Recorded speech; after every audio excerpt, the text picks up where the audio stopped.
আমি জনাব তারেক রহমানকে আরো ধৈর্য শক্তি বাড়িয়ে দেন বাড়ি।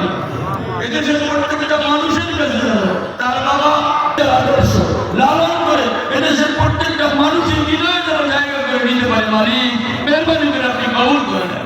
আজকের চিন্তাকে সে ছিল আমাদের গার্জিয়ান, জাতীয়তাবাদী স্তম্ভ। وقل رب ارحمهما كما ربياني محمد رسول الله الحمد لله رب العالمين। আপনাদের কাছে বিশেষ করে বাড়িতে যে মা বোনরা রয়েছে সেই সকল মা বোনদের কাছে আপনারা বার্তাটি পৌঁছে দেবেন। প্রতি ওয়াক্তে নামাজে দেশ মাতার জন্য যেন দোয়া করে এবং